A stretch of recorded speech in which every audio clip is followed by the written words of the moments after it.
G'day, welcome to this episode. Today I'm going to continue putting epoxy on both the doors and the front guards. So let's get into it.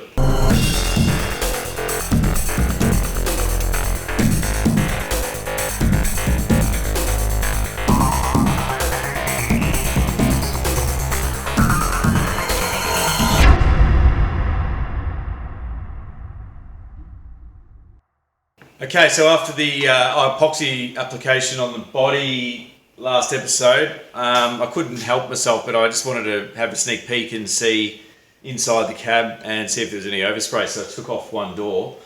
I was thinking about leaving it on the whole time. Obviously body filler is going to create a lot of dust, so I don't want to have to then go through and clean up all that dust, so I'm going to leave it on. It's obviously the tape's going to harden and things like that, but so be it. So I took one door off just to have a look, and I was really happy with the results. As you can see, no overspray at all, and really quite clean. So yeah, I mean, you're never going to see it anyway, as I say. I like saying that all the time, but yeah, this is all going to be covered up in carpet, and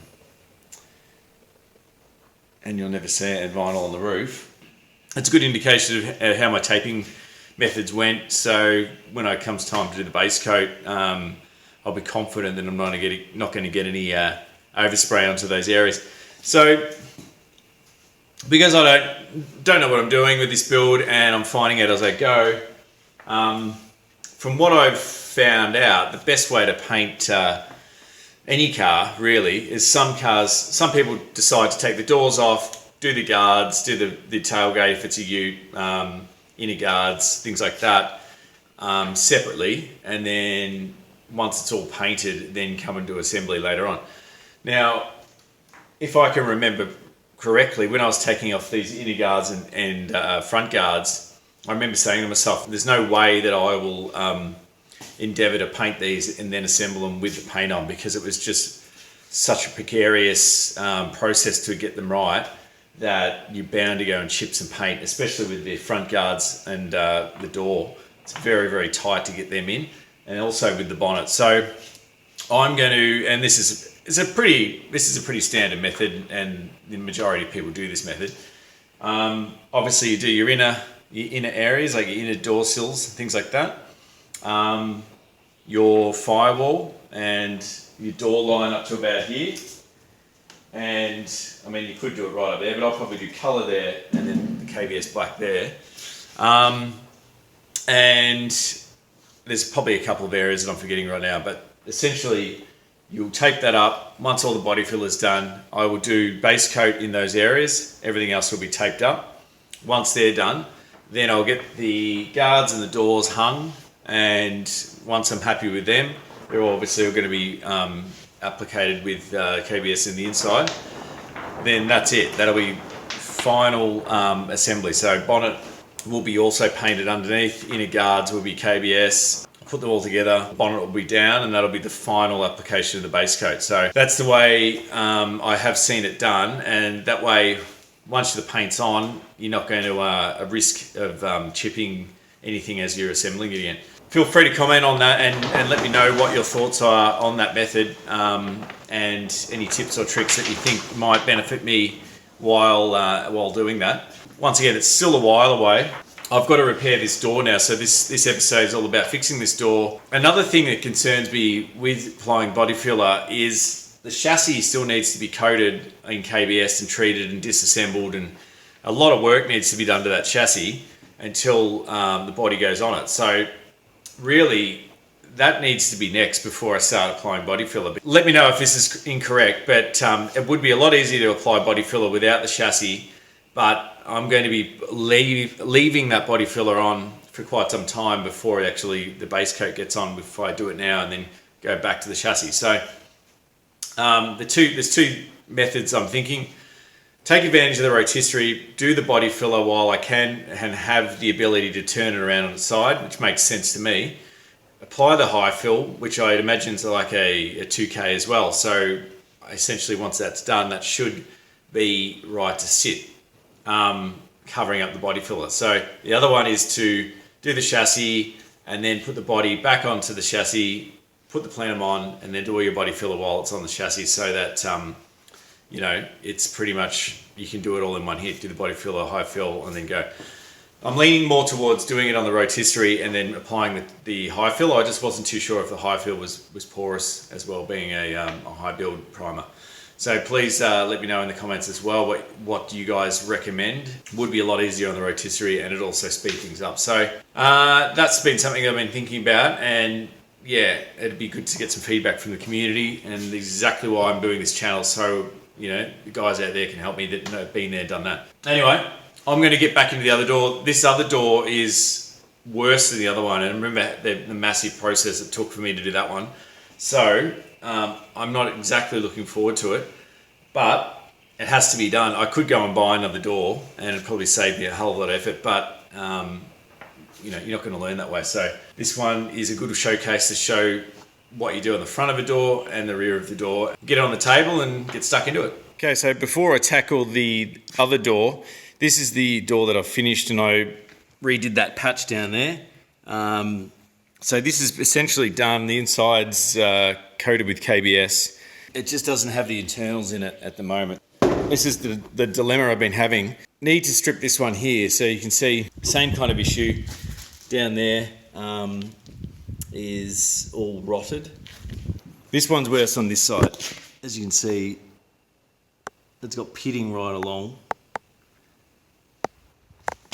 Well, in there, but underneath you can see, on the inside, you can see that it's eaten in, and then it's broken through in a few spots. So that whole area, and I still haven't taken all that tar back, so that whole strip along there is compromised with rust that needs to come out. Unlike the other one, the base is pretty good. Whoever's been following this build will know that the last door, the only door that I've done so far, was really badly rusted along here to the point where all these holes were basically eaten through, and these holes as well. So that's good metal, and that's good metal along there as well.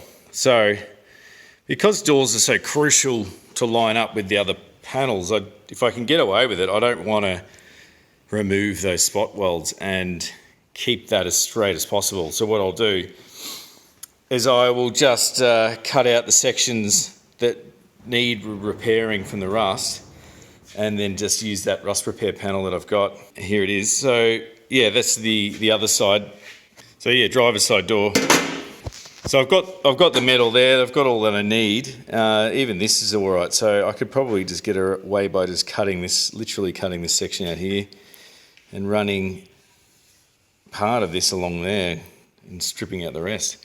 The section here needs to be fixed, so maybe I could just cut that bit out as well. But as you can see, most of this is all pretty good. I'll have another look on there, but yeah, if I'm going to have to do the skin on the backside and that as well, then you are really running the risk of losing your body line. And with a door like that, these doors already stick out a bit, so they're going to be a bit of work to try and get neat and tidy. This is the other side. For those who've seen the other door repair, will see familiar with this piece. So that is the entire section, goes around about 20 centimetres up, and that will take care of the rust on the skin of the door. Quite hard, as you can see, it's got a pre-folded lap join there. For those who like to lap weld, you can do that. I will probably just cut it and join it like I've done with all the others. First, before I get into that though, I want to put the internals back in this other door, and I need to use this door as a template, because otherwise once I take this apart, I won't remember how to put it together. Unfortunately, these door scissors here that wind the window up and down on this one is actually broken that little white plastic thing, for those who can remember. Unfortunately, from what I can see, is you can't actually buy a replacement bearing for these, which is really annoying. So you have to buy the whole unit, which is not the end of the world, but for a set of two, I think they're $50. It just seems like a waste, because all this is perfectly fine anodized or treated steel. So unfortunately, yeah, I don't know how the condition of this one is, but I know that the other one was really hard to wind up. So if you've got windows that are really hard to wind up, generally that's the reason. One of these wheels would have been busted, and it's only a little bit of 80s plastic, so certainly not designed to stand the test of time. So anyway, I'll probably get a set of those, which is a bit of a pain in the ass, but has to be done.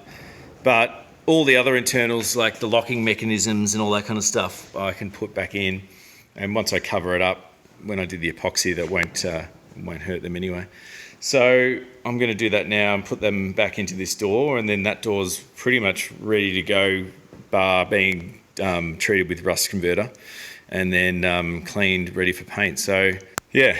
Assembly now, first part of assembly in this whole build, which is going to be interesting. So I'll do a time lapse and here we go.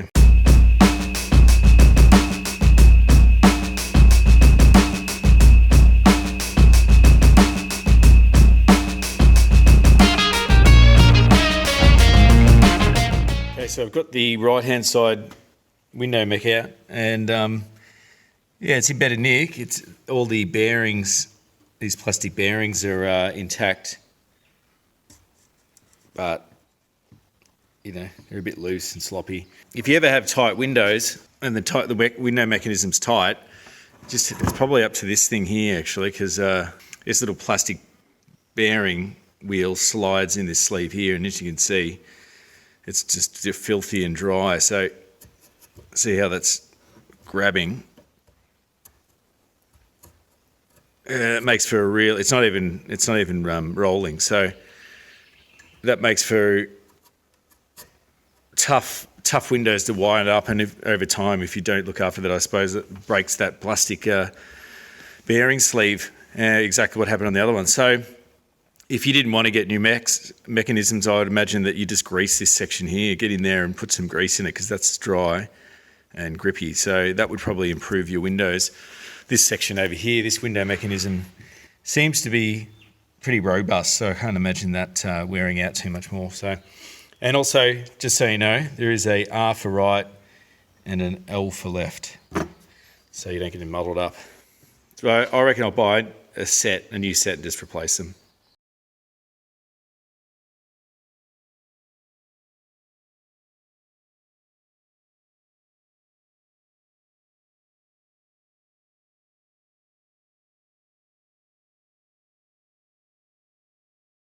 Okay, so cut that section out, and I'm just about to weld it in, and I'll give you a quick look.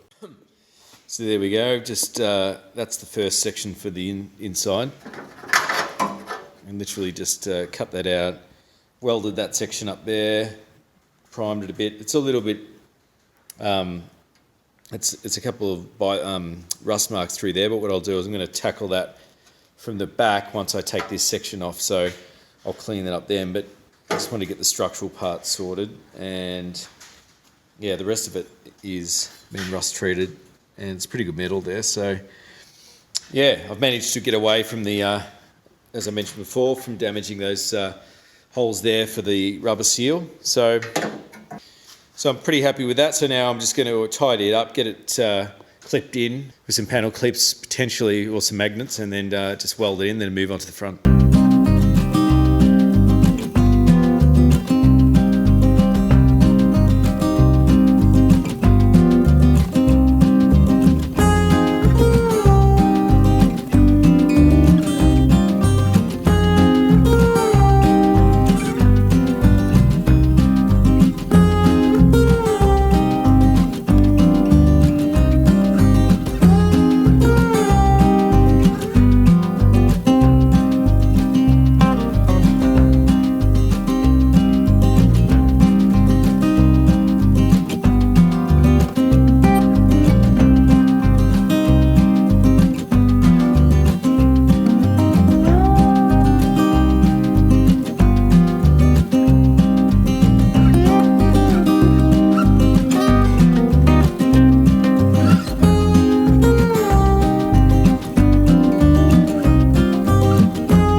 So it's next day, and I've finished that door skin on the inside anyway. So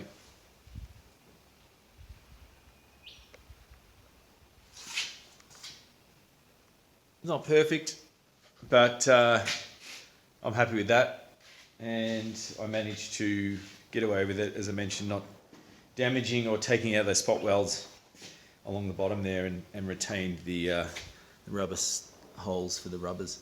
So next is to flip her over, and I'll start to have a look at how much work is in doing the skin on the front of the door. So let's get into it.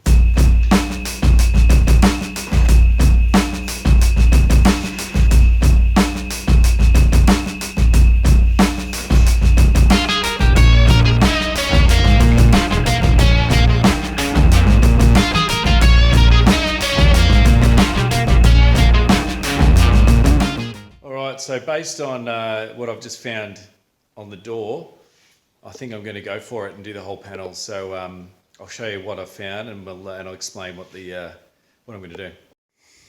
Okay, so unlike the first one, I'm not going to take all that tar off because it's good metal underneath there. But you can see just along pretty much the entire length of that bottom section, there's some quite bad pitting. And that goes right through to the end, and it blows out in those spots I showed you before. So bottom section there, where you can see there's 1, 2, 3, 4 areas where it's eaten through, and then one over here. But I was thinking it'll be a good practice and good demonstration to show the process, but also find out myself the process of doing the entire panel with the actual folds on it as well. So down here, if I decide to not do it that way and keep and retain and just make a cut here and here, then you've basically doubled your workload for welding. So, you know, double the amount of grinding, double the amount of heat and warping in that panel. Whereas if you've just folded it on the bottom and the sides, you've just got a couple of simple spot welds to hold it in place, and then you've got that one join mark where you've got to do a butt weld along the whole length. So I think it's probably going to be cleaner if I just replace that whole length and just concentrate on doing the one line seamlessly as much as possible, at least anyway. I know there's going to be a mark there, but I'll just try and minimize it as much as possible. So I'm going to then pick out 1, 2, 3, 4, 5, 6 spot welds. We'll start to pry that lip back, and then we'll take that lower section off and then make our final cut, and we'll see how that process goes. So here we go.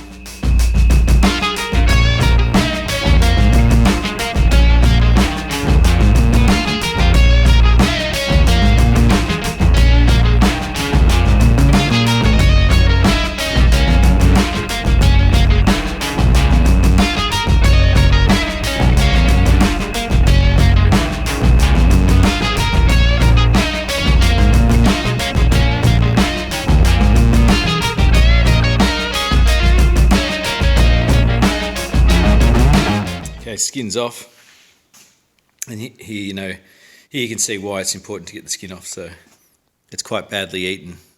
It's nice access now. I can treat all this. You can see my repair, and you can even look at the welds from behind. You can see those blow through marks which I spoke about earlier.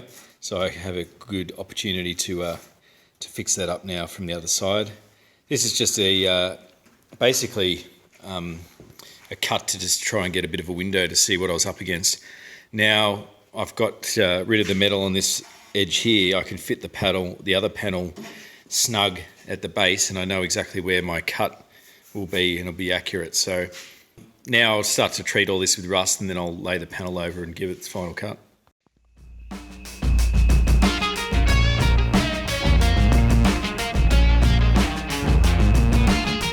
All right, it's hot as buggery at the moment. It's about 36 degrees, and it's 6:30 in the evening. So yeah, it's 36 degrees Celsius, so Fahrenheit, I don't know what that is. So I've got this door to a pretty good stage, so I'll just talk you through what I've done to it and where I've got to go.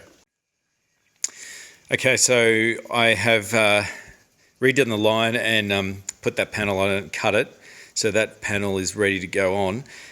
Before I did that, I just wanted to touch up the insides of this. So what I've done here is I've sprayed, instead of the KBS, I decided, because I don't have any at the moment, I just had some of this lying around, which is also an anti-rust coating. It's a German brand called Sudal, and it's also an underbody protection. So very similar to KBS, but in a spray can. Not cheap, about $20 a can, but it's also got a little bit of a softening, sound cushioning to it as well. So if you spray it on, it sort of, you can see it sort of like creates a little bit of a sort of a spongy layer.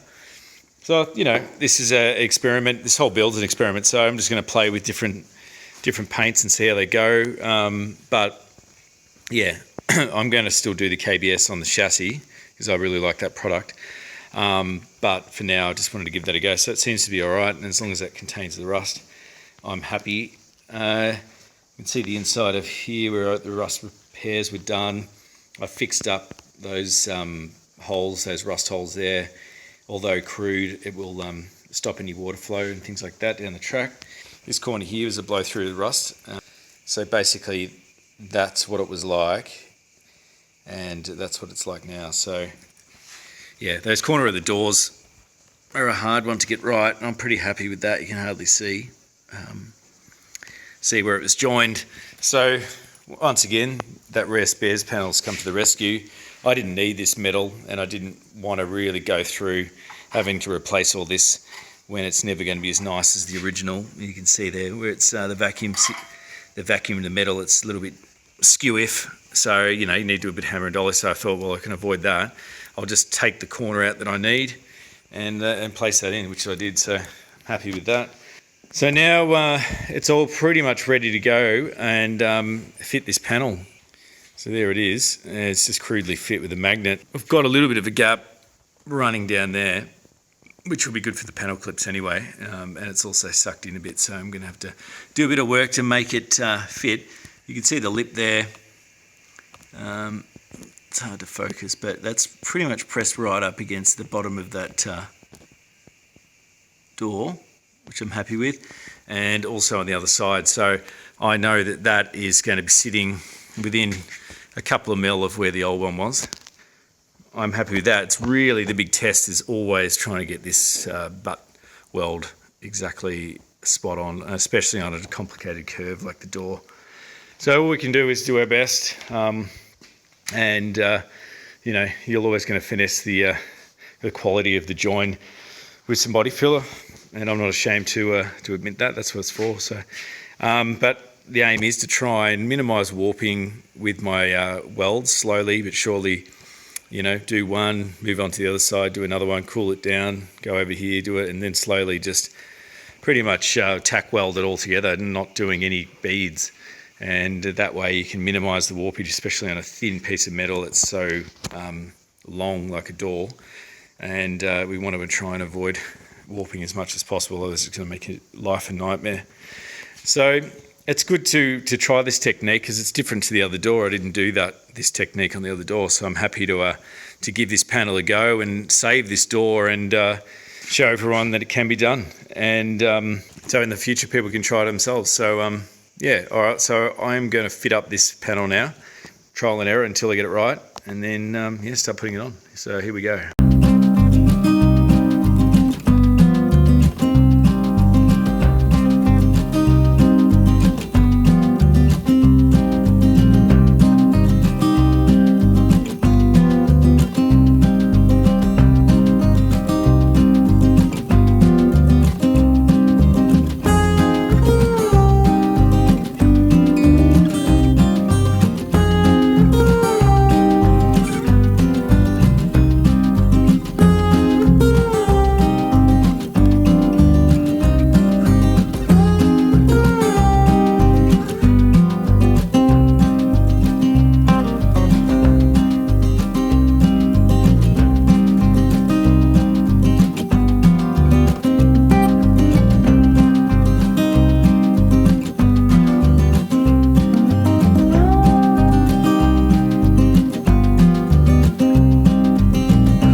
All right, so there it is. As you can see, there's a visible line there, like the other one, but it's very, very, very hard to get it seamless.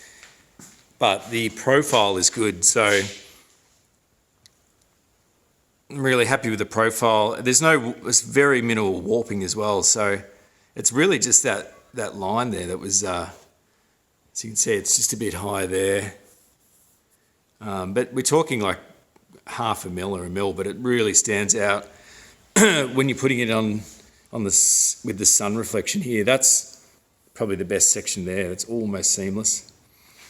And then it goes pretty well. There's a little low there, and then it gets a bit messy here because, and I'll show you in a minute, you don't have rear access to hammer those low spots down, so it becomes a bit of a challenge. There's quite a bit of a low there. And when I say quite a bit, we're talking, once again, 1 mil.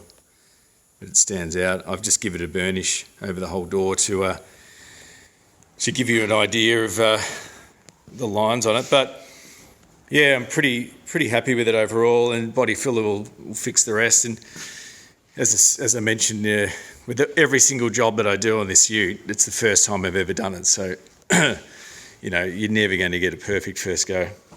Lining these up was also another thing. You can see it's probably slightly out there, so I might have to hammer that in a little bit more.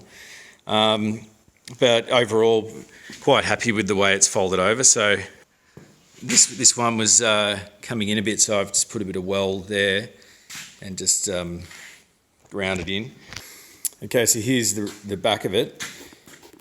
So yeah, just fold it over. I did a cut there just because it was on quite a precarious sort of curve. I didn't want it to then continue that fold under stress over to the front and do a flex or a pinch on the front of the skin. So I just cut it there, and that alleviated that, or spread that load out. And then I've just, instead of doing spots, I've just tacked it pretty much just on the edge. Originally, there was like 4 spot welds along here anyway. There's enough pressure on this fold to keep it. It's not going anywhere.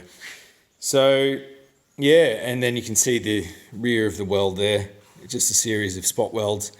I'll seam seal all this, obviously, after rust coating it, and then seam seal it, and then yeah, that'll be it. That's all I'm going to be doing and showing on this door. And so I can get the 2 guards now are ready to go. Air and etch, so I'm going to have to just rub them back with some thinners and get the 2 doors. The other door's over there, so that he's ready to go. He's already been KBS'd inside, and yeah, they'll be ready for epoxy in the next few days. So, all right, so they're the 2 doors complete, and the right one being the one that I've just finished. So you can see the base there, and compare it to the other base there. So you can see that line, but profile wise, as you go around, you can see that patch more on the old one. But yeah, the new one is great.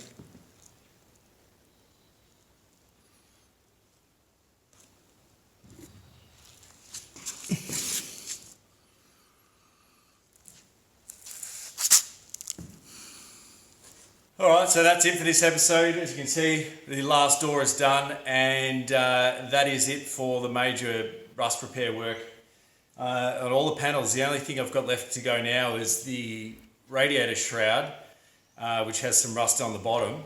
But first of all, I just want to get these doors done.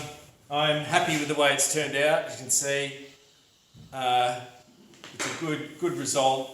Obviously, you're still going to get the body lines when I fit the doors and hang the doors. You've got to make sure that those door gaps are good, so there may be a little bit of tweaking, hammer and dolly work. But yeah, overall, pretty happy with it and happy to get another tick off the box. So yeah, so for those that have joined me from the start, you'll know that it's been a big mission to get this point. I get a few messages during the week of people starting builds because they've seen the episodes from 1 through to 35, and they and that's what it's all about. I reckon by doing this series, I've probably saved about 10 youths in giving people inspiration to start their own projects. And at the end of the day, that's what this whole thing was all about, is just, showing it can be done by someone that's got no idea, and you can get yourself through it with minimal money, So obviously tools and things cost money, but if you've got that lying around, it's really just labour.